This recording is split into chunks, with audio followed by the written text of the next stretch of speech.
প্রতিটা বিশ্বকাপ আমাদের আনন্দ দেয়, আমরা আনন্দ পাই, আনন্দ করি। কিন্তু এবারে 2026 সালের বিশ্বকাপটা কেন জানি আমাদের খালি দুঃখই দিচ্ছে। একের পর এক তারকার বিদায় আমরা মেনে নিতে না পারার সাথে সাথে আরও একটি অন্য তারকার বিদায় হয়ে যাচ্ছে। আমরা প্রথমত ক্রোয়েশিয়া ভার্সেস পর্তুগালের ম্যাচে দেখলাম ফুটবলের অন্যতম মুকুটবিহীন লেজেন্ড কোনো বিশ্বকাপ জয়ী ছাড়া বিদায় নিলেন লুকা মদ্রিচ।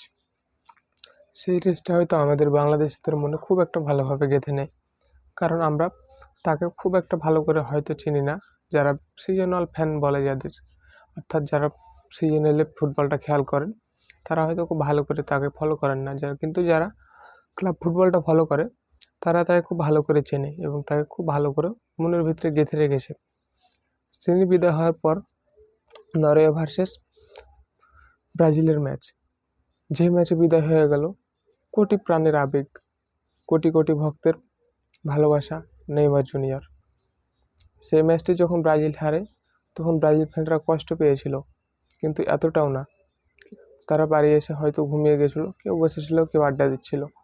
কিন্তু যখন পরে শুনলো নেইমার জুনিয়র রিটায়ারমেন্টের ঘোষণা করেছেন, তখন তাদের মনটা ভেঙে শূন্য বিচ্ছিন্ন হয়ে গেছিল। তিনি এমন একজন খেলোয়াড় যিনি মেসি রোনালদোর পর 10 বছর রাজ করেছেন, কিন্তু ইনজুরি তাকে শেষ করে দিয়েছে। একের পর এক ইনজুরি তার ক্যারিয়ারটা ধ্বংস করে দিয়েছে। তিনি প্রায় ক্যারিয়ারে 3/1 সময় ইনজুরিতেই থেকেছেন।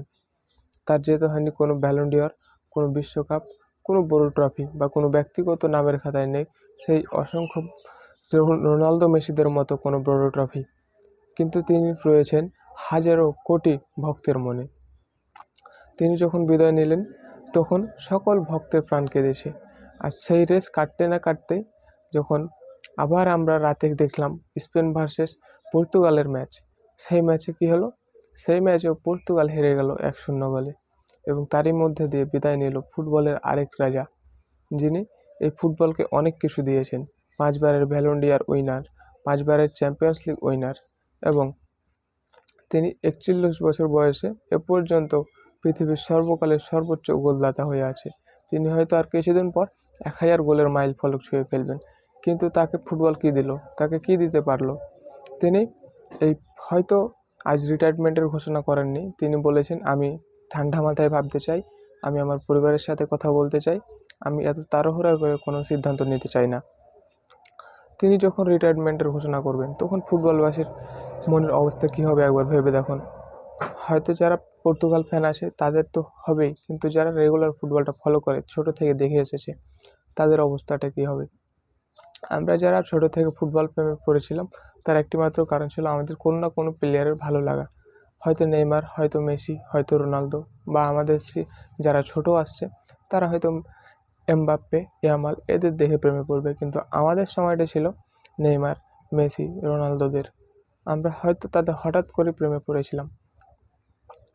আমরা যখন হঠাৎ তাদের খেলা দেখি তখন আমরা হয়তো কিছু বুঝতাম না, কিন্তু আস্তে আস্তে ধীরে ধীরে তাদের প্রতি ভালোবাসা কাজ করেছে। তো আজ সেই শৈশবের তারকারা আজ একে একে বিদায় নিচ্ছে। ইতিমধ্যে বিদায় হয়ে গেছে Luka Modric, Neymar Junior, Cristiano রোনালদোর। এরপরে বাকি আছে আরেকজন লিজেন্ড, তিনি হলেন লিওনেল মেসি। আজ রাতে ম্যাচ আছে মিশর ভার্সেস আর্জেন্টিনা। হয়তো হয়ে যেতে পারে এর মধ্যে দিয়েই আরও এক কিংবদন্তির বিদায়। ইনি যদি বিদায় নিয়ে নেয় ফুটবলের আসল সৌন্দর্য আর থাকবে না, কারণ একদিকে নেইমার, রোনালদো তারা বিদায় নিয়ে নিয়েছেন।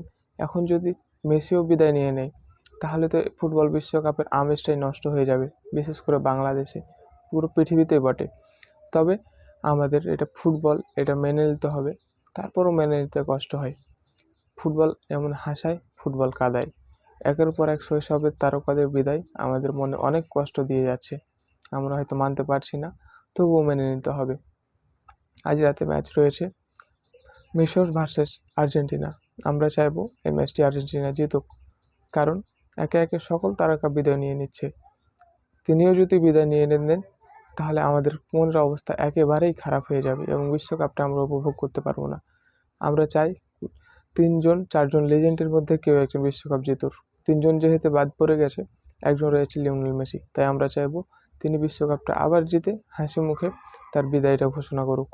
হয়তো এটাই হতে চলেছে তারও বিশ্বকাপের শেষ। আমার মতে এটি ছিল এবারের বিশ্বকাপের সবচেয়ে খারাপ দিকগুলোর মধ্যে একটি। আপনাদের কোনো প্রশ্ন থাকলে জানাতে পারেন কমেন্ট বক্সে। দেখা হবে আগামী কোনো ভিডিওতে। ততক্ষণ পর্যন্ত ভালো থাকবেন। ধন্যবাদ।